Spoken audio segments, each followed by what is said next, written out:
Hello and welcome to the Wellspring Way, where we add a dose of healthy vitality to your daily life.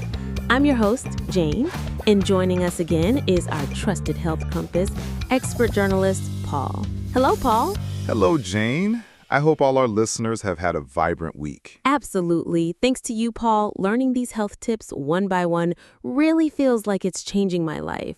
So what fascinating topic have you brought for us today? I actually just bought a huge basket of fruit for my parents, thinking that fruit is always a healthy choice. That's a wonderful gift, Jane. After all, people say an apple a day. But what I'm about to share today might surprise many of our listeners. The truth is, under certain circumstances, there are fruits you should be cautious about for the sake of your leg health. Really? Fruit can be bad for leg health? That's completely unexpected. Yes, while fruits are excellent foods rich in vitamins and antioxidants, it's because their high fructose content, specific compounds, or the way they interact with medications can place a burden on our bodies as they change with age.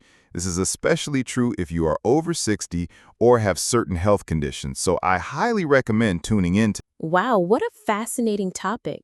So, could you tell us right away which fruits our listeners should be particularly aware of? The very first fruit I want to mention is grapefruit.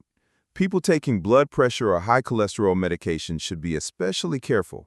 Grapefruit? Many people drink it as a juice in the morning. I think I vaguely heard it can be bad with medication. That's correct.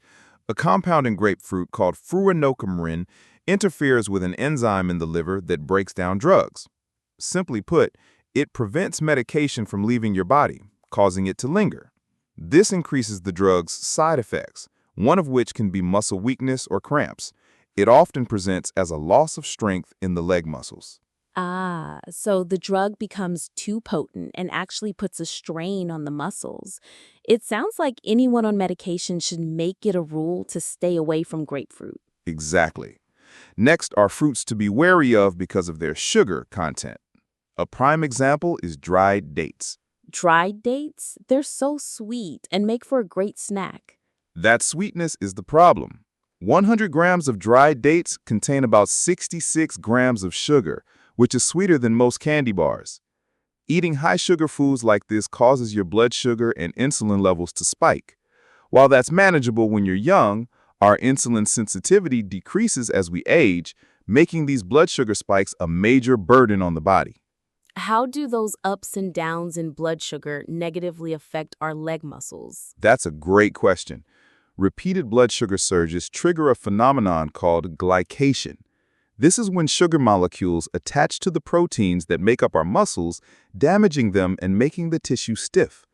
This can cause your leg muscles to feel stiff and recover more slowly after activity. It sounds like your muscles are being pickled in sugar. That's a terrible thought. Similar examples include grapes and pineapple, which are also very high in fructose and require caution. Fructose is easily converted to fat in the liver, which increases insulin resistance and ultimately disrupts the stable supply of energy to your leg muscles. This can manifest as finding it harder to climb stairs or experiencing more frequent cramps at night. Okay, let me summarize. We need to be cautious with grapefruit due to drug interactions and with dried dates or grapes because of high sugar. Are there any other fruits? Yes, bananas and watermelon. These fruits can be problematic in certain situations because of their high potassium content. Bananas? Aren't they the go-to fruit for athletes to prevent muscle cramps? That's right. As you said, Jane, potassium is essential for muscle function. However, after the age of 60, our kidney function naturally declines slightly. If the kidneys can't filter potassium efficiently, it can lead to a condition called hyperkalemia, where there's too much potassium in the blood. The symptoms of this can be a feeling of heaviness in the legs, sudden cramps, or a loss of strength. Ah, so what's medicine for a young, healthy person could be poison for someone with weaker kidney function. Precisely. It's the same for watermelon and other melons. Watermelon in particular also has a very high glycemic index, which can cause fatigue in the leg muscles after the initial sugar rush and subsequent crash. Paul, this has been a series of shocking revelations. I think our listeners might be getting scared to eat fruit now. Grapes, bananas, watermelon, all my favorites made the list. Should we really not be eating them at all? Jane, and to all our listeners, absolutely not. And this is the most important part of our conversation today. These fruits also have definite positive effects. The crucial thing is understanding who is eating them and how much they're eating. What a relief. Could you start by reminding us of the good side of grapes? The resveratrol found in grape skins has a powerful antioxidant effect that protects muscle cells from damage and helps with muscle growth. For middle-aged and older adults concerned about sarcopenia or muscle loss, it can actually be a great help in maintaining muscle mass. I see. And bananas? As we mentioned, the rich potassium and magnesium in bananas are very effective at preventing muscle cramps and replenishing energy after a workout. For people with healthy kidney function, eating a banana after exercise is a very good choice. I get it now. So understanding your own health status comes first. For someone with good kidney function and no diabetes, eating grapes or a banana after exercise can actually be beneficial for leg health. Exactly. It's the same with pineapple. While you should be cautious due to its high acidity and sugar, its enzyme, bromelain, has anti-inflammatory properties that aid digestion and muscle recovery. Okay, Paul. I think this is what our listeners are most curious about now. In this complex world of fruit, what's the secret to enjoying it smartly and healthily?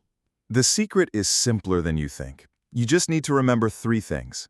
First, control your portions. Portion control. Yes, some people eat fruit endlessly thinking it's good for them, but the fructose in fruit doesn't make you feel full, making it easy to overeat. Experts generally recommend about 200 to 300 grams a day, which is about one apple or a small bunch of grapes. 1 apple a day. That's easy to remember. What's the second secret? Second, eat whole fruits rather than juice. Bottled fruit juice is a concentrated form of sugar and acid with all the fiber removed. It's the #1 culprit for dangerously and quickly spiking your blood sugar. The same goes for dried fruits. So it's best to eat it in its natural form without grinding or juicing it.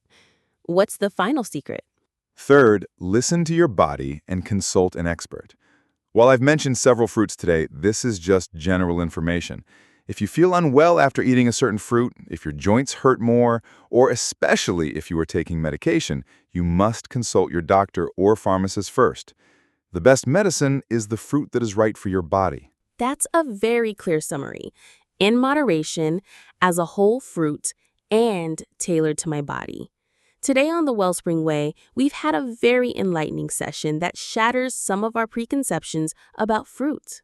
Fruit can be a wonderful friend to us. However, I hope our listeners remember that you need to know that friend's personality well to build a healthier relationship. Yes, thank you so much for sharing your valuable knowledge today, Paul. Thank you. That's all the time we have for the Wellspring Way today. We hope all your days are healthy and vibrant, and we'll be back next week with more useful information. This is your host, Jane. Have a wonderful day.